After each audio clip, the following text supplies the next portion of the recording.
ఆంధ్రప్రదేశ్ రాష్ట్రంలో డిఎస్సి అభ్యర్థులకు సంబంధించి ప్రతి ఒక్కరు కూడా నమస్కారం. ఈ యొక్క వీడియోలో మనం డిఎస్సికి సంబంధించి మనకి రేపు చలో విజయవాడ మహాధరణ కార్యక్రమం అయితే నిర్వహించారు. సో ఈ యొక్క కార్యక్రమం సంబంధించి చాలా మంది అడుగుతూ ఉన్నారు. సరే ఎలా వెళ్ళాలి, ఏంటి, అసలు ఎక్కడ స్పాట్ అనేది అడుగుతూ ఉన్నారు. దీనికి సంబంధించి మీకు ఈ యొక్క వీడియోలో క్లియర్ అండ్ కట్ గా చెప్తాను. సో ఎవరైతే వెళ్ళాలనుకుంటున్నారో వారు మాత్రమే ఈ యొక్క వీడియోని చూడండి. సో ఎవరైతే మీ యొక్క సమస్యల కోసం మీరు పోరాడాలనుకుంటున్నారో వారు మాత్రమే ఈ యొక్క వీడియోని చూడండి. దయచేసి చదువుకునే వారు ఎవరు కూడా వీడియో చూడవద్దు. ఓకేనా? సో మీరు ఈ యొక్క ధర్నాకి వెళ్ళాలనుకుంటే మనకి డిఎస్సి ముఖ్యంగా మనకి ప్రధానంగా 6 డిమాండ్స్ తో ఈ యొక్క ధర్నా అయితే నిర్వహిస్తున్నారు.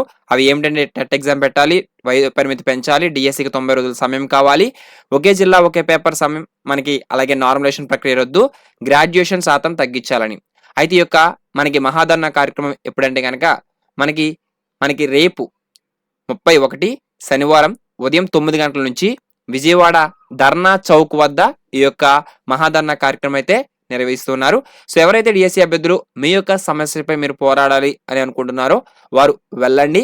వెళ్ళాలనుకున్నవారు అలాగే మీకు జిల్లాల వారీగా మీ యొక్క జిల్లా నుంచి మీరు ఒక్కొక్కరు లీడ్ తీసుకున్నారు కొంతమంది, మీరు వారిని కాంటాక్ట్ అయ్యి మీరు ఒకే గ్రూప్ గా వెళ్ళవచ్చు. సో మీరు మీ యొక్క డిస్ట్రిక్ట్ ఎవరైతే లీడ్ తీసుకున్నారో వారి నెంబర్ కావాలనుకుంటే మన టెలిగ్రామ్ గ్రూప్ లో, వాట్సాప్ గ్రూప్స్ లో పోస్ట్ చేశాను.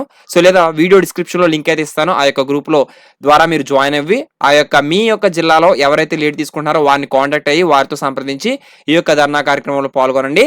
అయితే మనకి ప్రతి జిల్లాకి సంబంధించి కూడా కొంతమంది లీడ్ అయితే తీసుకున్నారు. ఆ యొక్క లీడ్ తీసుకున్న వారితో మీరు కాంటాక్ట్ అయ్యి మీరు వెళ్ళాలనుకున్న వారు వెళ్ళవచ్చు.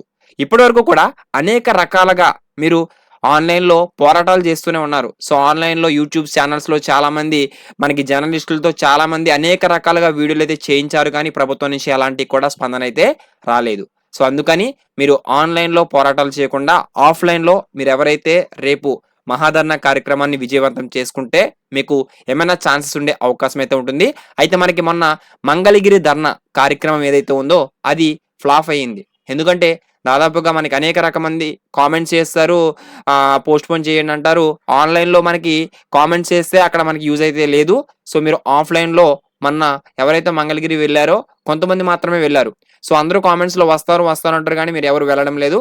సో వెళ్తేనే మీ యొక్క కదిలి వెళ్ళి అందరూ ఐక్యంగా ధర్నాన్ని చేస్తే విజయవంతం చేసి న్యాయబద్ధమైన సమస్యలను సాధించుకునే అవకాశం అయితే ఉంటుంది. సో ఎవరైతే వెళ్ళాలనుకుంటున్నారో మీకు కాంటాక్ట్ నెంబర్స్ కావాలనుకుంటే మీకు ఈ యొక్క వీడియో డిస్క్రిప్షన్ లో మన వాట్సాప్ గ్రూప్ లింక్ అయితే ఇస్తాను, లేదా టెలిగ్రామ్ గ్రూప్ లింక్ అయితే ఇస్తాను. ఆ యొక్క గ్రూప్ లో మీకు నెంబర్స్ అయితే ఉన్నాయి జిల్లాల వారీగా. మీరు అలాగే ఇంకొకటి ఏంటంటే కనుక ఫ్రీ బస్ ఎవరైతే మనకి విజయనగరం నుంచి విజయవాడకు వెహికల్ అయితే పెట్టడం జరుగుతుందని చెప్పారు. సో ఎవరైనా వెళ్ళేవారు ఉంటే కూడా ఖచ్చితంగా మీరు గ్రూప్ లో ఎవరైతే జాయిన్ అయితే వారి నెంబర్స్ అండ్ నేమ్స్ ఇస్తే కనుక శ్రీకాకుళం నుంచి వచ్చేవారు విజయనగరం నుంచి వచ్చి జాయిన్ అవ్వచ్చు. అదే వైజాగ్ నుంచి బస్సు అయితే వస్తుంది.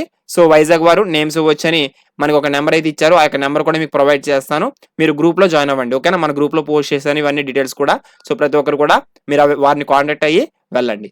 సో ఈ యొక్క అప్డేట్స్ అనేవి మీకు ఏమైనా వస్తే కనుక నేను హాల్ టికెట్స్ అనేవి మనకి 6 గంటల తర్వాత రిలీజ్ చేస్తామన్నారు. ఇంకా అఫీషియల్ గా ఎలాంటి లాగిన్ లో ఇక్కడ మనకు ప్రొవైడ్ చేయలేదు. అలాగే వాట్సాప్ గవర్నెన్స్ ద్వారా కూడా మనకి వాట్సాప్ లో హాల్ టికెట్స్ కూడా మనకి అవైలబుల్ ఆప్షన్ అయితే ఇచ్చారు. ఇంకా అక్కడ కమింగ్ సూన్ అని ఉంది. ఒకవేళ వస్తే కనుక మీకు నేనైతే వీడియో చేస్తాను. ఓకేనా? Thanks for watching. All the best for everyone. Have a nice day. జై హింద్.